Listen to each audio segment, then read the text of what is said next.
My brother and I are defined as we look exactly alike. One's just bigger than the other. I always tell people that we look exactly alike. I'm just substantially better looking and taller. And now I love my brother to death. And we are both the children of our mother and our father who's passed away. But that does not make us equal as beneficiaries. My mother may love us both the same or equally, however you want to put that. But we have different circumstances. He's got young kids. I don't. We live different lives. And I think so many times people make decisions on their beneficiaries based on trying to be fair to all concerned, without understanding what fair really means. Today on Consider This program, Jamie, Burton, and I are going to break down the differences between beneficiaries and really, truly, what you need to consider. Well, good morning and welcome back to Consider This program. I'm your host, Joe Clark. And I'm Jamie Burton. We are happy to have you guys along. Happy Valentine's Day weekend if you're out and about on February 14th. If you're listening to this later, I'm happy to have you along as well. I will hope that you had a good Valentine's Day. It is a great program for asset protection. No, just kidding. I've been married for 33 years. And, I will always talk about Valentine's Day being an important period of time in our lives. So Jamie is one of our senior advisors. She's in our Lafayette, Indiana office, and she's going to talk about why all beneficiaries were not created equal. Mm-hmm. That is such a big conversation that we have when our families come in to talk about how they would like to list the beneficiaries on the accounts that they have. Typically, it's always the same thing. Hey, I have 2 kids or I have 3 kids. We're just going to split it equally, list them as equal beneficiaries on all of our accounts and move on from there. So it's always a really important conversation that we need to have with the families that we take care of because it's really not that simple. What we know is that all beneficiaries are not created equally, meaning that you can have 3 kids who are in completely different income tax brackets to where adding an inheritance on their tax return could really throw it for a tailspin and bump them into paying taxes that they didn't even ever consider that they have to pay based on their income and their jobs. So Jamie and I both come from, I was in Muncie till I was 16, but I consider Benton County my home by Lafayette. So it's nothing uncommon for people to have 5, 7, 9 kids, right? And so when you say beneficiaries aren't equal, that may mean something different to Jamie and I than you. Mm-hmm. But I can give you a perfectly good example, and then we'll walk about. So Jamie talked about different accounts. That's how we would talk about tax diversification, by the way, right? So you may have a brokerage account that's in your name, your spouse's name. It may be in your trust name. It's fully taxable every year. And that's one where you would either in the trust name who the remainder beneficiaries were, or you would have a TOD or a POD, which means transfer upon death or payable upon death. Same way you do a bank account.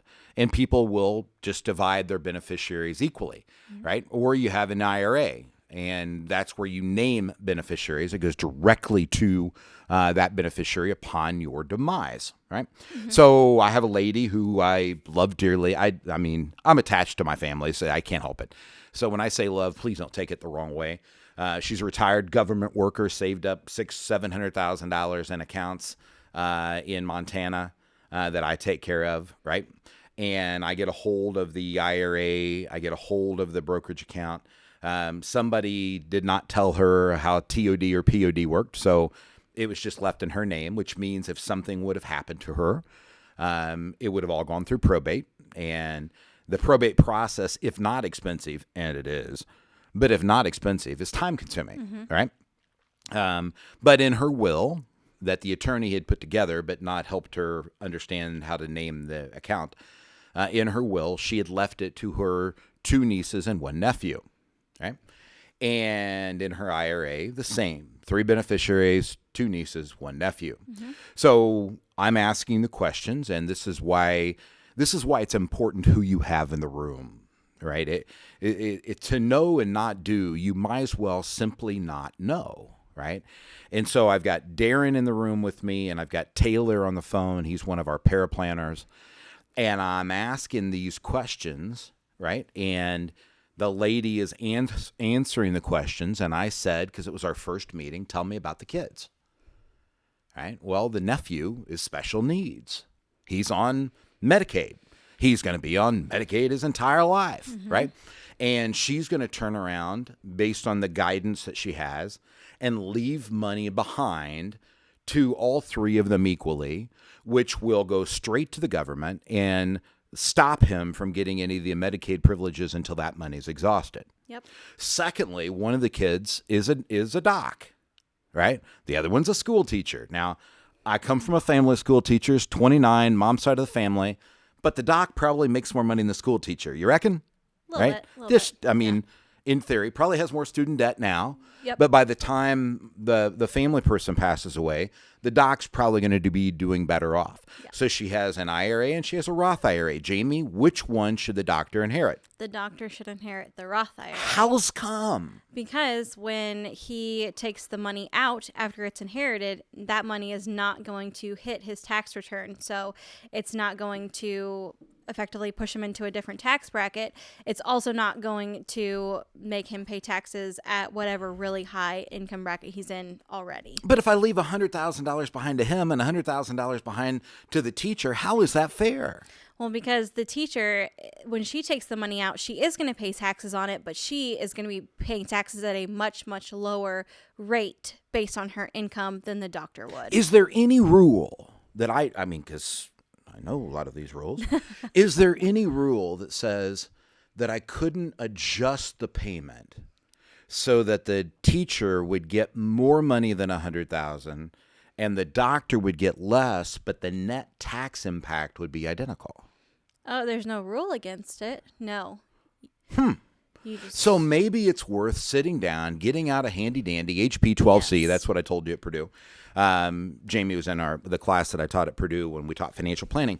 But get out your financial calculator, do the math, make some adjustments.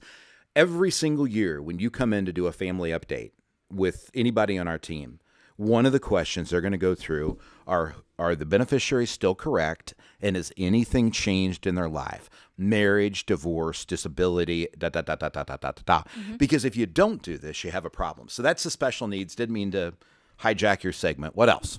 Well, based on what you were just talking about, it's also really important to add in there that you want to have the conversations with your nieces and nephews or whoever you're leaving the money to of why it is the way it is.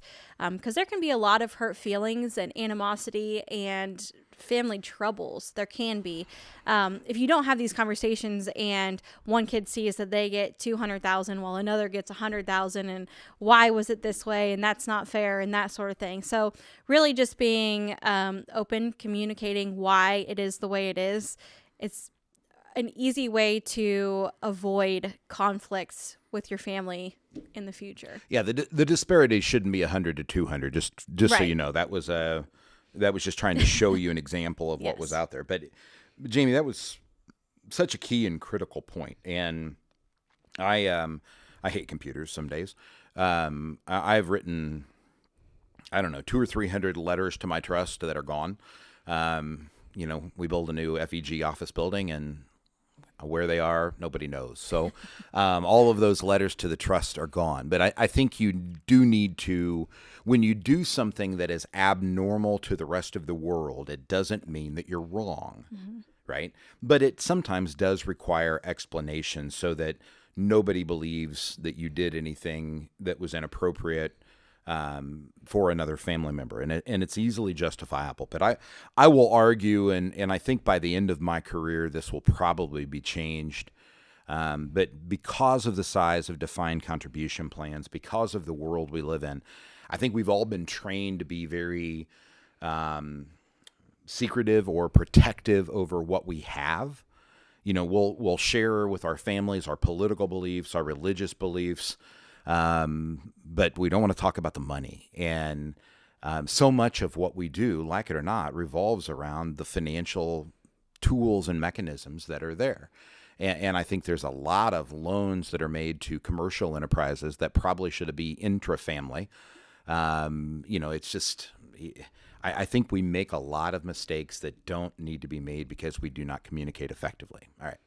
Yep. And based on the same topic of not all beneficiaries are created equally, we've talked about our family, but we also need to talk about if you have the desire to leave money to a charity, something that's near and dear to your heart, whether that is your church or the Humane Society or any other 501c3. We always want to make sure that when we're looking at beneficiaries, that if you are going to be leaving money to a charity, that money is coming out of your tax deferred accounts rather than your Roth accounts or any after tax accounts. The reason being that when you leave money to these charities or 501c3s, they do not have to pay taxes on that money like your beneficiaries would if they inherited that money. So it's so important to make sure that those beneficiaries are listed as they should be on all of your accounts. So we have, how many different beneficiaries would you say there are? There's your spouse, which has different rules than your kids, which has different rules than your kids with special needs. Yes. Which has different rules than your kids with special needs that may have a substance or addiction problem, whether that be gambling, alcohol, drugs, marital. I put that in that column, whether it belongs there or not. Please forgive my sins. But I put it there so that when I'm going through those beneficiaries, I figure that out. And then you've got the charitable beneficiary that's there, right? Right. And then you've got how you want your distribution to be paid out to them, right? So when I look at my charitable distribution, I figure when I'm dead for 10 years, people are going to forget who I was, right? Next year, maybe not so much, right? So my charitable gifting, my intention is for to stop at the end of 10 years. Okay. Right? I hope what I'm leaving behind to you guys, the Financial Enhancement Group, and what I'm leaving behind to my kids lasts longer than 10 years. But I have been around a while, and I've noticed that a lot of times at the end of 10 years, it's kind of like, who? Joe? Who? Right? Who's that? But just understand, all of your beneficiaries are different. And when you're sitting down, if I were going to interview a financial planner or an attorney about doing my estate planning, because just because somebody calls themselves a financial planner or they say they can do estate documents, by no means that they're capable. I would ask them tell me the difference between these and what my strategy ought to be. Here are my 3 accounts. I'm going to leave behind $100,000. Who should get what? And if they can answer it, then kudos to them. What I find most of the time when we look at what's already been done, it's not been done with the greatest of thought. Hey, give us a call at 800-928-4001 or go to yourlifeafterwork.com. Get signed up for your Next Steps meeting. Jamie's looking forward to meeting you.